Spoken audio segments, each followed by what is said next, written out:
Hello class. Today I'll be explaining why I chose wildlife management and also why I've chosen to get my master's in environmental policy and management with a focus in fish and wildlife management.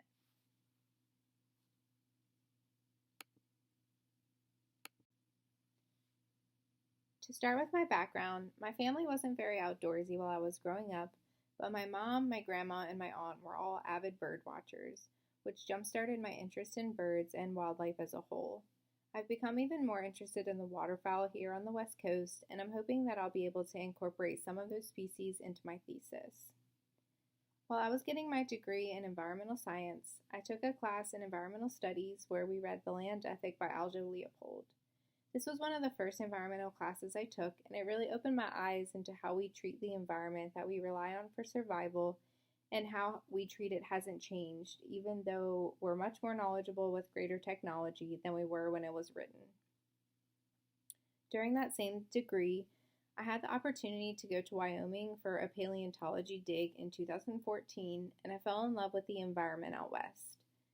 The land we conducted the dig on was maintained by the Bureau of Land Management, and I was really interested in learning how the BLM manages both the land and the wildlife found on it. I was able to go back out to the same dig site again in 2016 and last year in July 2021. The picture on the bottom left is us on the dig site, and I'm in the top left corner working on a juvenile sauropod rib fossil. I joined the Coast Guard in 2017 after I couldn't find a job in the environmental field, and I heard that the Coast Guard had a job titled Marine Science Technician.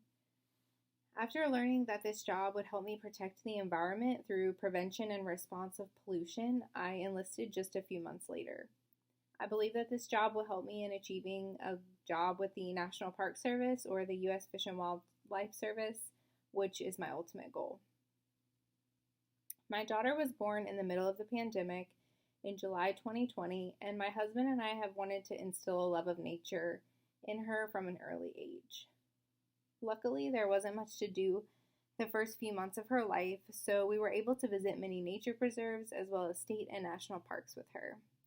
Now she's 19 months old and loves being outdoors, and we only hope that it continues as she gets older.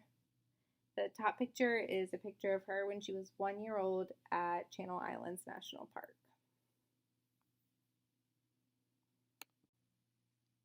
Some wildlife management topics that interest me include the reintroduction of wolves into the greater Yellowstone ecosystem, invasive species and their impact on native species, and the Bureau of Land Management and how they manage both land and wildlife.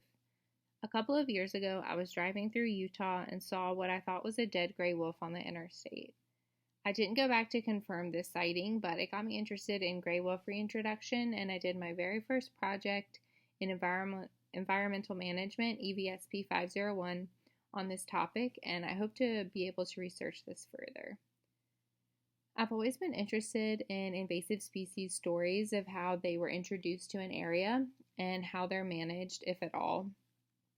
I just took fisheries management before this class, and that helped to explain some of this, at least with some species like rainbow trout.